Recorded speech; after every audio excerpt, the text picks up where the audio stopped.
जय माता दी। आप सभी को गुप्त नवरात्र की बहुत बहुत शुभकामनाएं। इस वीडियो में हम आपको गुप्त नवरात्र की 5वीं महाविद्या माँ छिन्नमस्ता की कथा सुनाएंगे। तो कथा सुनाने से पहले अगर आप हमारे चैनल पर नए हैं तो प्लीज़ हमारा चैनल सब्सक्राइब करके बेल आइकन प्रेस कर दीजिए और कथा सुनने के बाद वीडियो को लाइक करके इसको शेयर कर दीजिएगा और कमेंट में जय माता की लिखना बिल्कुल भी मत भूलिएगा। तो चलिए शुरू करते हैं माँ छिन्नमस्ता की कथा। गुप्त नवरात्र के 5वें दिन माँ छिन्नमस्ता की पूजा की जाती है। देवी को समर्पित मंदिरों में तंत्र के रूप में महाविद्या की पूजा की जाती है। देवी छिन्नमस्ता के मंदिर और सार्वजनिक पूजा सामान्य रूप से नहीं की जाती। कहा जाता है कि अपने जीवन में प्राणी 2-3 चीजों से परेशान रहता है। वो अहम को पालता है, इंद्रियों पर उसका नियंत्रण नहीं रहता, आत्मनिरीक्षण नहीं करता, आत्मनियंत्रण उसका नहीं होता है। ये सभी अवगुण जब एकाएक होते हैं तो ऐसे प्राणी का निर्माण होता है जिसे कोई भी अच्छा नहीं मानता।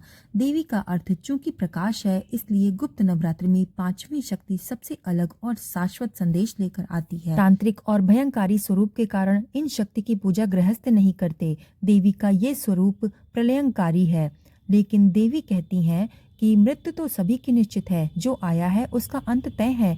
देवी का ये स्वरूप प्राणी के अहं को मारने के लिए प्रेरित करता है, जिसके अंदर भी मैं है। देवी उस मैं का अंत करती है। मैं का स्थान मस्तक है, मस्तिष्क है।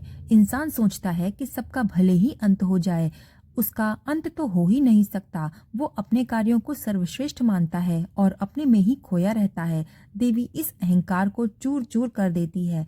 छिन्नमस्ता देवी सात्विक, राजसिक और तामसिक गुणों का प्रतिनिधित्व करती है।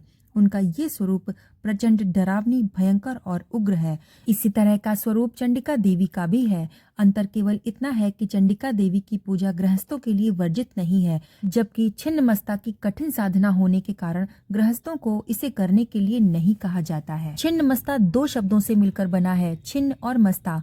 छिन्नमस्ता का मतलब है जिनका मस्तक शरीर से अलग है।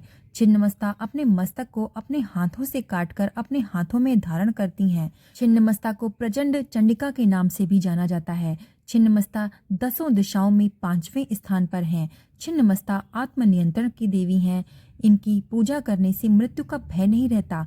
इनकी पूजा करने से वासना यानी काम पर विजय मिलती है। इनकी पूजा करने से अनुचित इच्छाओं का दमन होता है। समस्त देवी देवताओं में से देवी का ये स्वरूप सबसे पृथक है। उनके इस स्वरूप को देखकर असुर भी भयभीत हो जाते हैं।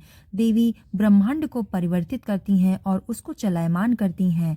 वो सृजन और विनाश के रूप में है। देवी परम सत्य की ओर संकेत देती हैं। परम सत्य क्या है? निश्चित ही मृत्यु हुई जीवन का परम सत्य है। इससे कोई इनकार नहीं कर सकता। देवी छिन्नमस्ता की पूजा करने वालों को मरने का भय नहीं रहता है। उनकी समस्त इंद्रियां और कामेंद्रियां नियंत्रित रहती हैं। वासना यानी काम पर विजय पाने के लिए छिन्नमस्ता की आराधना सर्वश्रेष्ठ है। इनकी पूजा से आत्मनियंत्रण बढ़ता है, अनुचित इच्छाओं का दमन होता है, समस्त प्रकार के अहंकार को छिन्न छिन्न करती हैं। देवी छिन्नमस्ता उत्पत्ति या वृद्धि होने पर देवी भुवनेश्वरी का प्रादुर्भाव होता है तथा विनाश या ह्रास होने पर देवी छिन्नमस्ता का प्रादुर्भाव माना जाता है। इनका स्थान मणिपुर चक्र में है। माता छिन्नमस्ता के बारे में एक पौराणिक कथा प्रसिद्ध है। कथा के अनुसार एक बार माँ मंदाकिनी नदी में स्नान कर रही थी। उस समय उनके साथ 2 सहयोगी अजया और विजया भी थीं। स्नान करते समय माँ के सहयोगियों को भूख महसूस होने लगी। उन्होंने माँ से कुछ खाने के लिए मांगा। तब माँ ने उन्हें प्रतीक्षा करने के लिए कहा, पर अजया और विजया को बहुत जोरों की भूख लगी थी, इसलिए वो बार बार माँ से खाने के लिए कुछ मांगते रहीं। सहयोगियों ने देवी से कहा कि माँ तो वो होती है जो अपने बच्चों को भोजन उपलब्ध कराती है। अपने सहयोगियों की बात सुनकर देवी भवानी ने अपना सिर काट दिया, जो उनके बाएं हाथ में गिरा। उनके सिर से खून की 3 धाराएं निकली। इनमें से 2 धाराओं को अजया और विजया ने भस्म कर दिया और तीसरी धारा को देवी ने भस्म कर दिया। तब से वो माता छिन्नमस्तिका के नाम से जानी जाने लगी। लेकिन अजया और विजया को रक्त चाहिए था, तो देवी ने अपना माथा काट दिया और उन्हें अपना रक्त अर्पित किया। इसलिए उन्हें माता छिन्नमस्तिका के नाम से जाना जाता है। जय माता छिन्नमस्ता। कथा सुनने के बाद कथा को लाइक करके शेयर कर दीजिएगा और कमेंट में जय माता छिन्नमस्ता लिखना ना भूलिएगा। तो मिलते हैं अगली कथा के साथ, तब तक के लिए धन्यवाद।